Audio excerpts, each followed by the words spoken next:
Welcome to this week's episode of the Exchange Zone podcast, the bridge between sports and life, where we talk to former collegiate, world-class, and professional athletes about the lessons they learned competing that they use in their life right now. Hey, welcome to the Exchange Zone podcast with James Brown in the Exchange Zone. You know what the Exchange Zone is. It's a point with this baton is not dropped because champions don't drop a baton. If we hear this noise, we know we have been disqualified, which means we can't even complete the race, let alone win the race. So in the podcast today, we have a good, powerful former athlete, great businessman, Mr. Joemaine Spears. Joemaine, welcome to the Exchange Zone podcast. Oh, thank you. Thank you. I'm definitely a blessing. Definitely glad to be here and looking forward to it. Well, good. Listen, we don't want to waste viewers or listeners' time. We jump straight into it. So tell us, how did you get into athletics? And maybe lead into like, what's your favorite sport? What we found out is a lot of people play sports that they were good at, but that may not be their favorite. So how did sports come into your life? How did that come into being? Yeah, it's it's an interesting story a little bit. So I started off in Little League, played sports in Little League.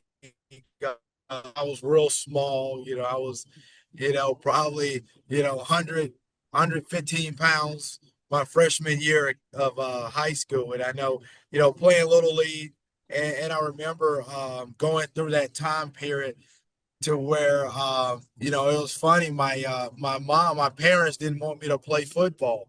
So and I remember so I didn't play in junior high. I didn't play in my freshman year, sophomore year. Then I had a big growth spurt. Not a big growth spurt, but I started to gain more weight going into my junior year, and I tried out for football. And so from there, I played a little bit. It was a time that a lot of the kids, they played all the way through freshman and sophomore year, and I didn't quite get the opportunity, that I wanted. And I remember going to a camp, and it was, my name was Tom Shaw, was the speed coach. He's a coach that coached a lot of the top athletes. Deion Sanders, I mean Michael Vick, the list. So a lot of the first rounders go to him to get ready for the combine. So, I remember going to his camp. I did really well. And I remember from there, he wanted me to come back and keep working out and training. So going through that time period, so what I decided to do, I said, you know what? Um, I ended up leaving. I quit my junior year. I started working out with him, improving my skill set.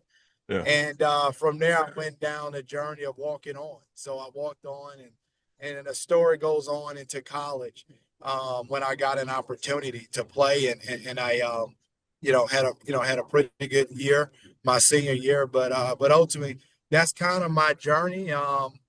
But my favorite sport is football. Obviously, I love football, and professional. So that's my favorite sport. Wait, so you didn't play football until you got to college, or you played in high school? Pretty much. I only played a little bit of JV, and really college was the first year I really played football. Honestly, I kind of learned on the Wow. fly, and yeah, yep, walked on, and I took that journey. Yep. Wow. So wow, that is crazy interesting. You don't hear many of those types of stories. So so you got bigger. So tell us something. The walk-on process, for those who don't know, that's for people who may not, coaches may not have seen. They just get the opportunity to try out. It's a tryout. Then you go do your best, and then if you make it, then you get to play. And in life, I guess, Joemaine, you've had an interesting work cycle as well. So I guess that same type of tenacity, that same type of fortitude has carried on from then till now. Tell us a little bit about some things you learned about yourself, about leadership, about things that you do that helps you now that you learned then. That's quite of an interesting track that you took to get there. Yes, yes. I think one of the big things is the I would tell you is perseverance and also humility. Those are the two things that if I look at a foundation of how I was able to make it to where I did, it comes down from that. I mean, I know as a walk on, the thing is I picked up on a game. I was a quick study and I remember, my freshman year, I started at UL Monroe. Okay. Um, and out there I walked on, I made the team. But out there we didn't win many games. And I know at Southern they were out there winning championships and Yeah. things like that. Plus they had an engineering program. Okay. So going through there, I remember my freshman year, I walked on, made the team. I broke my leg. I broke my leg, and then I went in my sophomore year. I really started to really develop, and I felt like that I came in my sophomore year pretty strong. I had the same person that was ahead of me going into my junior year, Hmm. and, and junior, I was at a point that I was ready to play that early. Yeah. Well, it happened until my senior year.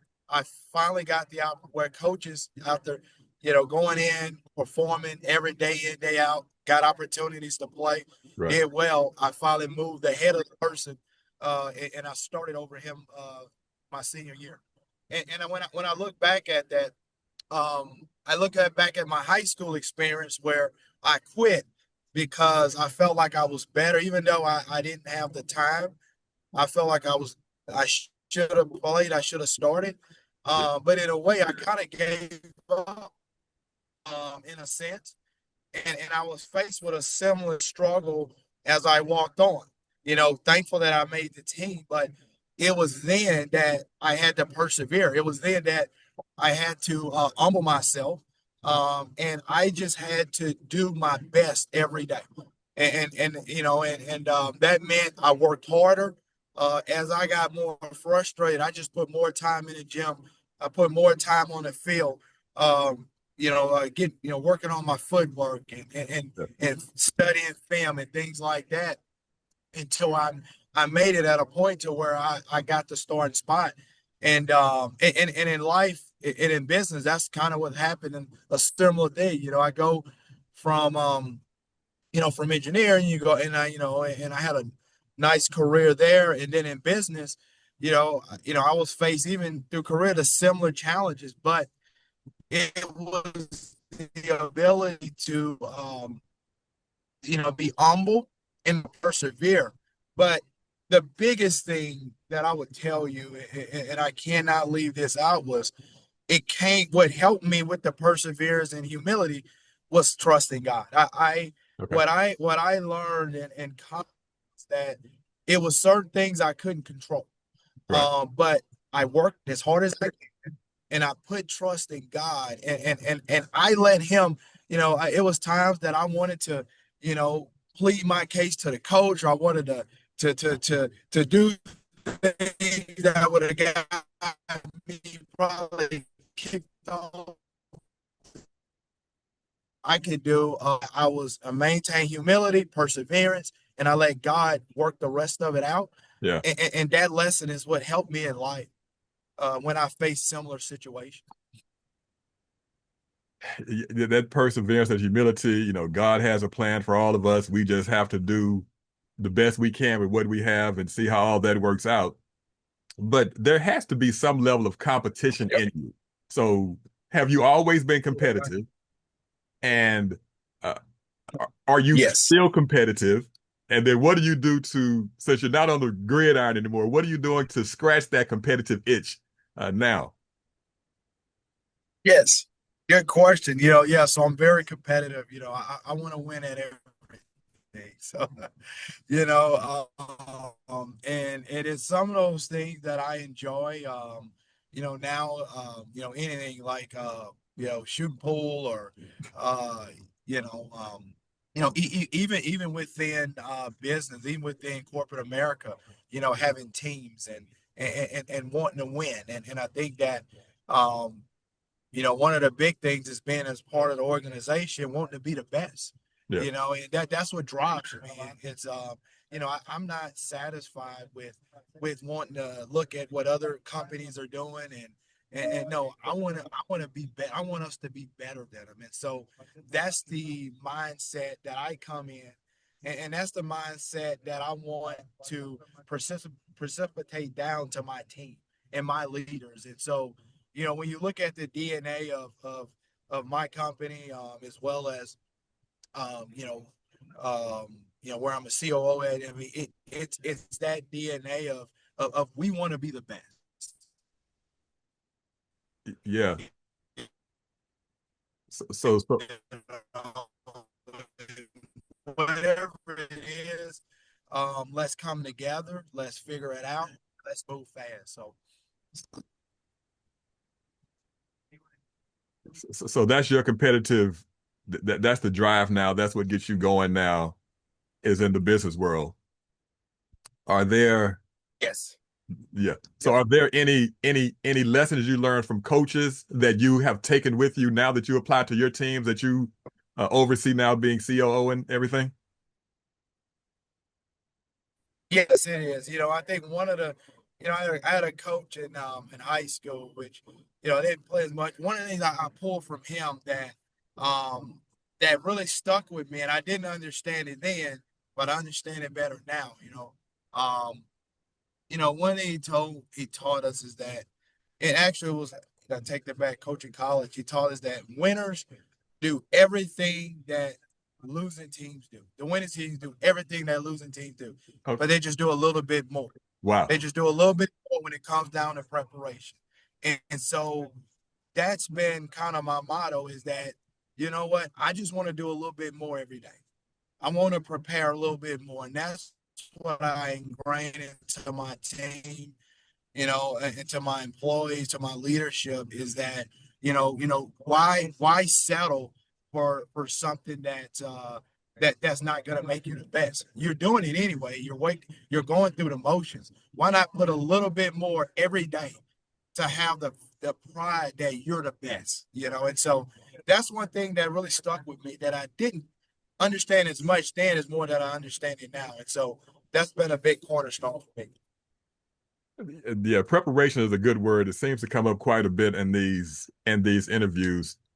You talked about when you were walking on or preparing to walk on, how much you put into uh, how you did a little bit more on the field, a little bit more in the weight room, a little bit more study, a little bit more footwork. Now that you're in this business world, is the preparation intensely the same as it was then? Yes, it is. It's very similar, because I'm in a market, it's janitorial commercial cleaning, where we go in, we deal with large facilities. And so in there, you have your preparation, but it's also taking extra time to understand the business, and also understand what are the factors that can separate, you for not only winning an opportunity, but sustaining and also being profitable. Where it comes down to efficiencies, it comes down to, um, you know, preparing your team for success. So, if it's like, hey, how can we be more efficient? Because at the end of the day, the efficiency is what drives profitability. And so those are the things that I look at, and I put a lot of process into things like janitorial. And that's been the thing that separated us, and how we're able to grow and expand in this type of market.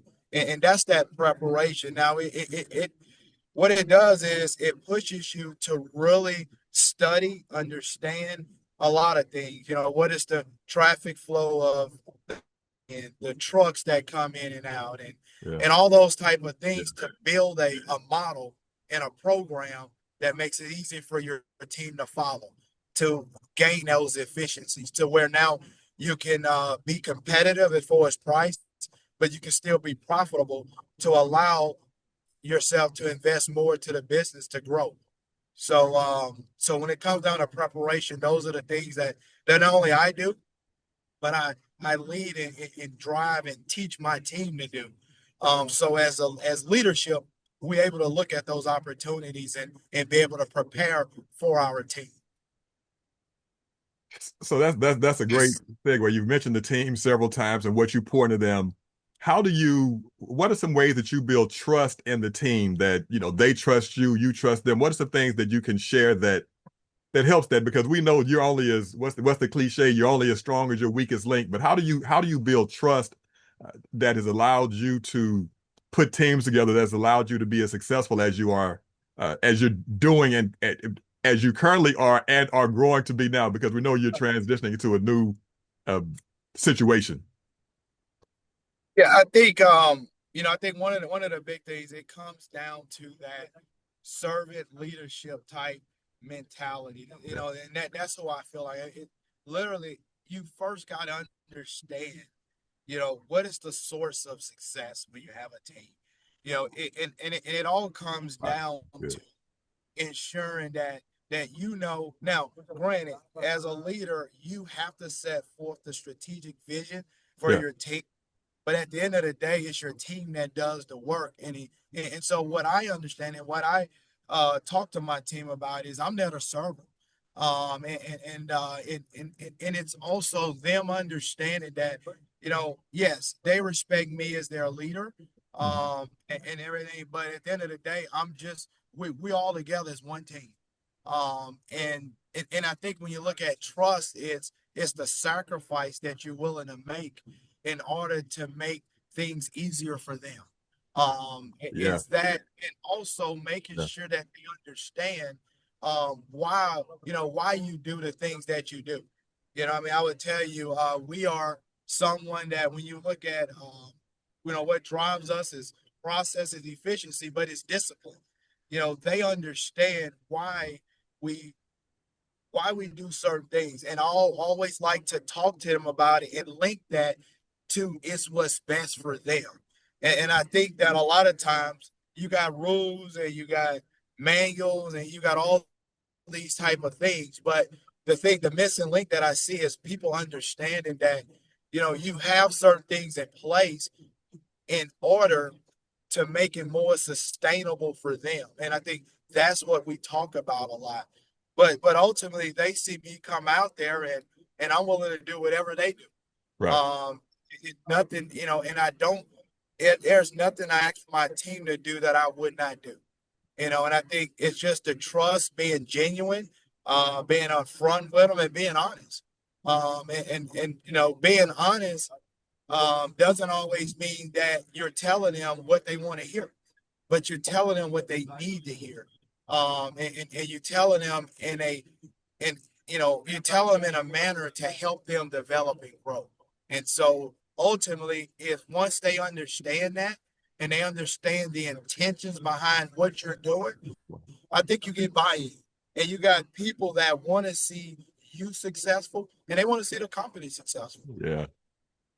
Yeah, that's fantastic. That's what leadership looks like. That's true, a true picture of servant leadership. You action, you words, you tell them, you keep telling them, you say it again. I think we learned that from some of the great brands, that they continue to reinforce the message over and over and over, and not afraid of questions, not afraid to answer why. This is the why behind what we do. That is absolutely tremendous. So what are some things that motivate you, or how do you set the goals that you have? On the football field, we wins and losses, playing time, that type of thing. But in life now, what motivates you, and do you still set goals? Sure. So I mean, I think one of the things that you know, one of the things that motivate me is trying to find a way. It's seeing personnel, your leaders grow. Okay. It's taking, having a person that comes into your organization that might come in from a from a entry level position and seeing them grow into a successful and impactful leader. Those are the type of things that drives me. Those are the type of things that I love to see. But also, those are the things that I focus on being able to see them grow and being able to see them empower. And because those are the things, as the more of those type of individuals you have, the business growth, it all falls in line. So Yeah. it's about, how can I invest in that employee to help them grow, to help them reach their potential. And I already know as a byproduct, what is it going to result in? It's going to build a strong and sustainable culture. And now with having a strategic vision for your organization, combined with those individuals, you're going to have success. So, I think those are the things that's what I want to focus on. That's how I measure a success and health of a company, by seeing, like, okay, how are they able to develop their leadership? So those are the things that, I guess those are the big things. Now, when you look at goals, yes, those are goals, metrics that we want to look at. We want to make sure that, we're growing in a healthy way. Yeah. Make sure we have growth, but it's healthy growth. Yeah. But the big thing is being able to develop my team, develop employees, and help make their life better. Wow. Those are the types of leaders we like. Those are the type of companies we want to work for. Let's shift just a little bit. If you were a walk on, which means you had some struggles and some obstacles along the way. I think you mentioned you transferred, so there are things that go with that. Did you learn anything in the struggle then that you can apply to the struggles now? Because life is, I think we all understand as adults and as business owners, life is not always peaches and cream. Every day is not sunny, even though it should be. But there are times when things aren't like we hoped or wished or planned. How do you deal with when when a little pop up, a little struggle happens? Yeah, and to be completely realistic and transparent, when those things come, um, it's ultimately, I look at it comes down to trusting God. I mean, Okay. because what happens in those situations, you get into situations that you can't control. And so in those situations, I do the best I can. I work harder. Like for instance, I talked about as a walk on, Right. and what I did was I worked hard on my footwork. I wanted to go back, reevaluate myself, and see what can I do better. Wow. But I think here this a similar thing. I want to go out and I want to try to see what flaws that I possibly have, what can I improve on, how I can get better. But I think the big thing is to stay disciplined, and really to put trust in God, and just keep doing everything I can do. Wow. Okay. And just stay within character. Don't overreach on certain situations. Just Yeah. stay within character and trust that, as long as you do it the right way, that things are going to work out in the way that they should. And those are the things that I kind of stick with. Yeah, that's a good philosophy. Control the controllables and stay balanced. Homeostasis. Control the room. Don't let the room control you. That's Absolutely. that's pretty good. Uh, if you had to tell your younger self something, when you're thinking about sports and not playing sports, is there anything that you would say to your younger self and or younger athlete now? Yes. I told in high school I ran into that adversity, and it's funny. I ran back into that same adversity in college. I wish I would have persevered through it. It is to not look at what's in front of you today, but if that's your goal, just keep pushing towards your goal. Yeah. And I think that a lot of times we think that the goalpost is closer than what it really is. But in actuality, the goalpost might be a little bit further, but you just got to keep persevering. And when I look back at it, had I just stuck with it, Yeah. I would have got what I would have, because things had already started moving, but I have already decided to go to another plan. So I think that's the thing is you have a goal, just keep working towards your goal Yeah. because you just don't know where you don't you can't see every goalpost. You know Correct. you don't know that. Just keep working towards. Keep doing what you should be doing. Keep preparing and keep pushing forward. Yeah.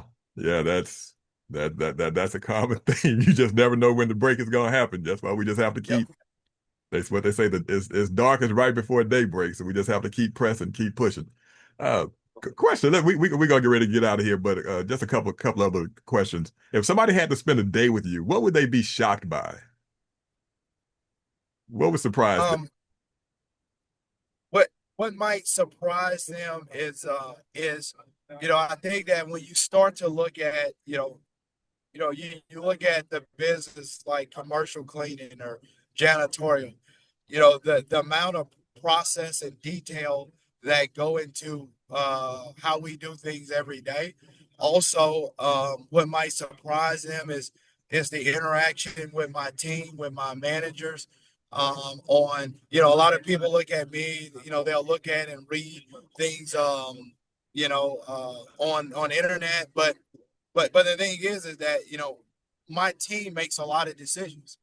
A lot of what we do when it comes down to processes is based off of their feedback. And I think they'll see that. Like my leaders, they make a lot of decisions. Wow. I'm there to try to guide them. I'm there to help them see maybe the bigger picture on things. But my whole thing is to develop them and allow them to make the decisions because ultimately the company's success relies on them. I only got two hands, but with all my managers and everything, I got over 50 hands, Yeah. Yeah. so the more productive and the more confident they are in making everyday decisions, the better it is for the organization. And so what they'll see is that those guys, my team, my leaders, they call a lot of the shots, They really versus are. everything falling on me and me driving the company. It's driven by my leadership. Wow. Wow. Okay. All right. What is a mantra or a quote or something that you kind of live by? What one of the I guess one of the big sayings that I kind of go by is is never ask anyone to do something that you're not willing to do. I mean, and that's one of the big things. So when you look at that, it might sound simple, but whenever I'm drawing out policies and whenever I'm drawing out, the expectations on how how efficient we should be, I want to look at it from their mindset. I want to look at it from what I'm able to do and what I project for them to be able to do. So everything is built around that. The policies that we put into place, it's based off of me not asking more for them that I ask for myself. So that's the one of the main things that I try to live by as far as management and leadership. Wow. Okay. Okay. One last thing. So, did you have a playlist when you were playing football? Did you have a playlist you listen to music? A playlist? Well, I mean, I had some, going in into, when I was in college, I had certain rap music I listened to, but I didn't have a playlist. Okay. I didn't have a playlist. I guess I feel like I'm getting old. Yeah, Um, we didn't you have know, playlists then, but there's certain. Okay, maybe the better question is, has the music selection changed from then to now? yes, it has. It has quite a bit. Yeah. The things that I used to that really I enjoy listening to then now you know it, it it's I guess my appetite has changed quite a bit. Okay, okay. We just like to ask that sometimes. Some people still listen to the same stuff. Some people change. So that's pretty cool. Well, man, is there anything that you want to share with us that I didn't cover, I haven't asked? I mean, I've thoroughly enjoyed the conversation and learned had some great insights from you. But is there anything that I've left uncovered? Anything that you want to share with the audience? No, I think you were pretty thorough. Your questions, you pretty much got through pretty much pretty much everything I can think of. I mean, no, not that I can think of. That was Okay. pretty really thorough. Well, thank you. Again, Joemaine, thank you for entering to the exchange zone. If you think about anybody who you think should be on here or want to invite, please let me know. But remember, in the exchange zone, we make sure this baton doesn't get dropped. Champions stay connected. Until next time, you all stay connected. Thank you.